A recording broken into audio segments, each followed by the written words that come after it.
If you have seen the photos of Japan on Instagram lately, it probably looked like this. But in actual fact, it's crowds of people lined up on a single street in Fujiyoshida, all fighting for the exact same angle of Mount Fuji.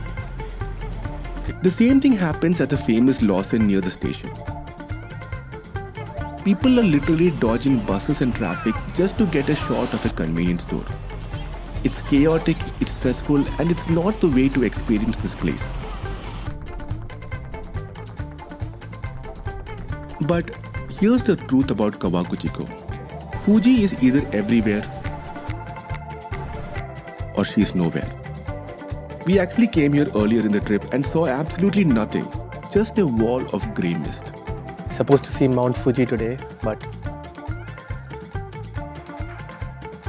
it's clouded, it's raining. But when the weather clears, she reveals herself. And when she does, you realize you don't need to stand in a line at a Lawson to see her. You don't even have to go sightseeing. We spent the afternoon at our favorite Uniqlo, and the view from the parking lot was better than any viral photo spot we have seen. Once you stop chasing the Instagram shot, you finally start to actually see the mountain.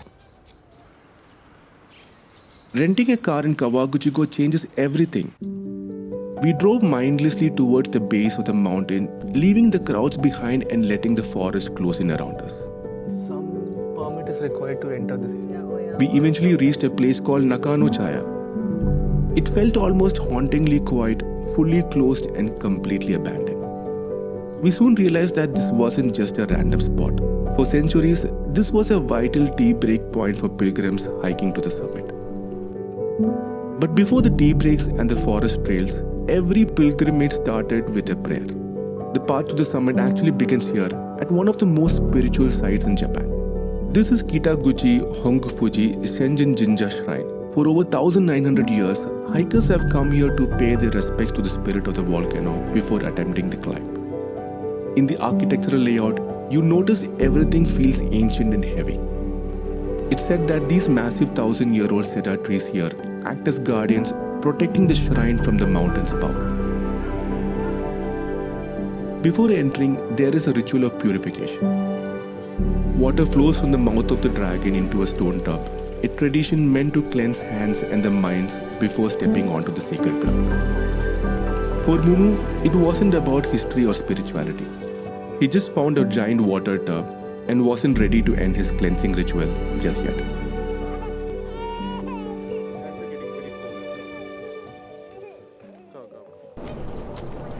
By simply staying away from the hyped viewpoints, we found a version of Fuji that felt entirely ours.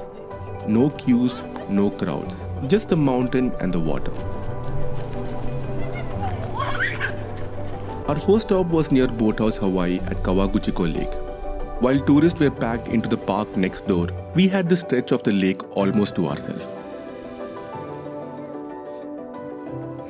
It's a favorite for local fishermen, and seeing them out there in the morning mist really puts the scale of the lake into perspective. Seeing this couple taking their wedding photos here, you realize how lucky they are to have this as their backyard. There were local craft market just by the bay, and we couldn't resist picking some hand-drawn postcards, a small, tangible memory of a view that's hard to put into words. Thank you. Arigatou.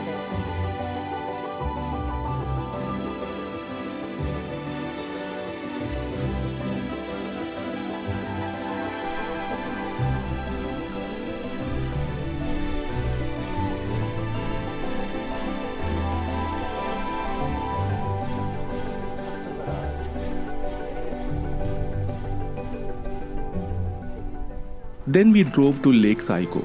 If Lake Kawaguchiko is for the arts, Saiko is for the raw texture of the nature. Through a telephoto lens, the surface of Fuji didn't even look like Earth anymore. It looked like the cratered surface of the moon. The water here was crystal clear and cold. Oh, this water is really cold. It's so clean.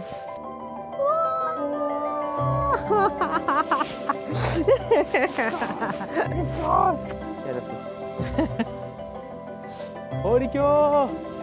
We ended the day at Lake Yamanaka. It's known as its Swan Lake reputation, and right on cue, we found one, peacefully sitting by the bay.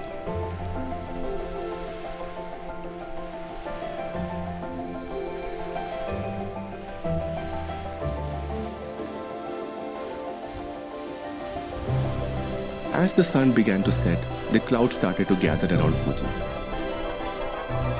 In Kawaguchiko, Fuji never looks the same twice. You just have to be patient enough to watch the change.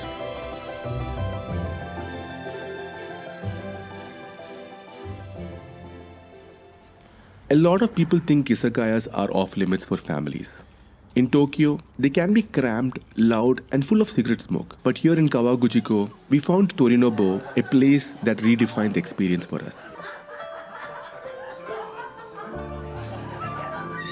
The first thing that you notice in this space is that taking off your shoes and sitting at a low table immediately makes it feel like you're in someone's home. It's a kind of environment where you can actually relax. And then there's the food. We ordered a spread of grilled skewers, rich ramen, and even a Japanese-style pie. Everything was stunning, fresh, local, and prepared with the kind of care you only find in these neighborhood spots. Seeing Imai enjoy the food as much as we did was the highlight. The hospitality here is on another level. The owner ended up bonding with Imai, carrying him around and making him feel like part of the family. Have you taken your shots? Huh? And this right here, this is the reality of Kawaguchiko that Instagram doesn't show you. You don't need famous viewpoints. You can be in a random 7-Eleven parking lot, feeding your son lunch, and having the most majestic view in the world all to yourself. So our advice, don't just take the train in, snap a photo of the station and leave. Stay a while, experience Mount Fuji from places you randomly stumble upon, and just breathe. Because at the end of the day, the real Mount Fuji isn't just a mountain, it's the life that happens beneath it. And that's a story worth staying for.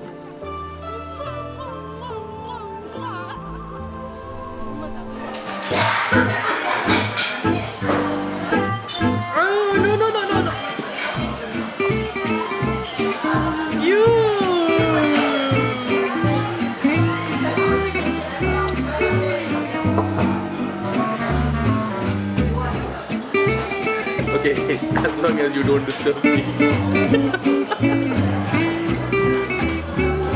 You wanted water. What are you having?